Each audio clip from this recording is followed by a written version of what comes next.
ઈદે મિલાદ અને શ્રાવણ માસના તહેવારોને લઈ નગરપાલિકાની કામગીરીની માંગ.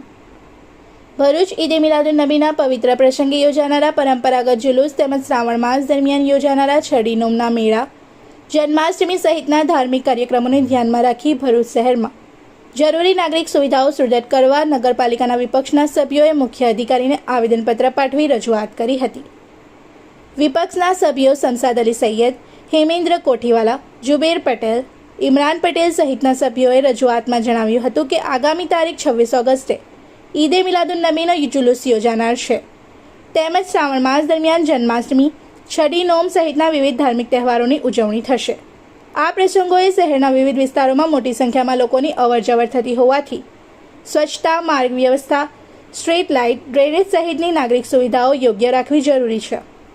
વિપક્ષે ઈદે મિલાદના જુલુસ તેમજ છડી નોમના મેળાના રૂટ પર વિશેષ સફાઈ કરાવી કચરાનો સમયસર નિકાલ કરવા, રસ્તાઓ પરના ખાડાઓનું પેચવર્ક કરવા અને તમામ સ્ટ્રીટ લાઇટ કાર્યરત કરવા માંગ કરી હતી.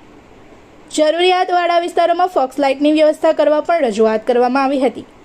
આ ઉપરાંત ગટર ડ્રેનેજની સફાઈ, વરસાદી પાણીના નિકાલની યોગ્ય વ્યવસ્થા, રસ્તા અને ફૂટપાથની જરૂરી મરામત, જોખમી ઝાડ તથા ડાળીઓનું કટિંગ, ફોગિંગ અને એન્ટી લાર્વા દવાનો છંટકાવ તેમજ રખડતા ઢોરને દૂર કરવાની કામગીરી કરવા માંગ કરવામાં આવી હતી.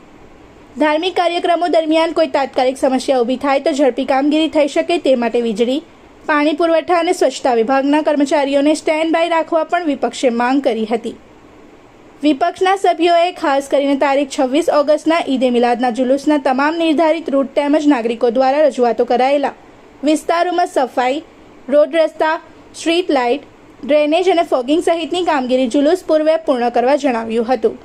સાથે જ છડી નોમના મેળા, જન્માષ્ટમીના રૂટ, મંદિરો તથા અન્ય ધાર્મિક સ્થળોએ પણ શ્રદ્ધાળુઓની સુવિધા માટે જરૂરી કામગીરી સમયસર પૂર્ણ કરવાની માંગ કરી હતી. ઈદે મિલાદુન્નબીનો જુલુસ તેમજ શ્રાવણ માસના ધાર્મિક તહેવારો શાંતિપૂર્ણ, સુવ્યવસ્થિત અને સૌહાર્દપૂર્ણ વાતાવરણમાં યોજાય તે માટે નગરપાલિકા તંત્ર દ્વારા તમામ જરૂરી કામગીરીને પ્રાથમિકતા આપી સમયસર પૂર્ણ કરવામાં આવે તેવી વિપક્ષના સભ્યોએ અપેક્ષા વ્યક્ત કરી હતી. ઈદે મિલાદુન્નબીના જુલુસ તેમજ શ્રાવણ માસ દરમિયાન જન્માષ્ટમી અને છડી નોમના તહેવારો આવી રહ્યા છે. તે બાબતે આજરોજ વિપક્ષના સભ્યો દ્વારા નગરપાલિકાના ચીફ ઓફિસર શ્રીને રજૂઆત કરવામાં આવેલી છે કે તાત્કાલિક ધોરણે જે જુલુસ અને છડી નોમના જે રૂટ છે એ રૂટના ઉપર પેચવર્કની કામગીરી તાત્કાલિક શરૂ કરવામાં આવે, કેમ કે રૂટના ઉપર ખાસી જગ્યાએ રસ્તાઓ ખરાબ છે.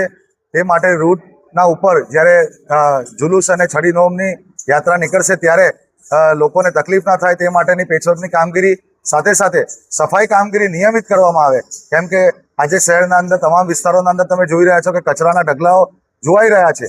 તહેવારોના અંદર જ્યારે ધાર્મિક તહેવારો ઉજવાતા હોય ત્યારે સફાઈ કામગીરી નિયમિત થાય તે હેતુથી તેમજ જે વૃક્ષો રોડના ઉપર છે એ વૃક્ષોની જે નડતરરૂપ ડાળીઓ છે એ ડાળીઓને કટ કરવામાં આવે. એની સાથે સાથે ફોગિંગ મશીન અને જે DDT પાવડરની દવાઓ છાંટવામાં આવે તમામ વિસ્તારોના અંદર.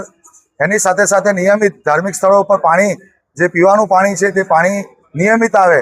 એની સાથે કહી શકાય કે આપણે જે ધાર્મિક સ્થળોના ઉપર ફોક્સની જરૂર છે, યાત્રાના ઉપર એક્સ્ટ્રા જે લાઇટો છે એ લાઇટની ફોક્સની જરૂર છે, ત્યાં ફોક્સ લાઇટો ઊભી કરવામાં આવે તે માટેની આજે નગરપાલિકાના વિપક્ષના સભ્યો તરફથી ચીફ ઓફિસરશ્રીને રજૂઆત કરવામાં આવેલી છે.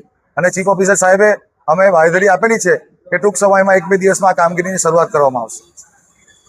इस वीडियो को लाइक करें, हमारे चैनल को सब्सक्राइब कर बेल आइकन जरूर प्रेस करें हमारी न्यू वीडियो सबसे पहले देखने के लिए.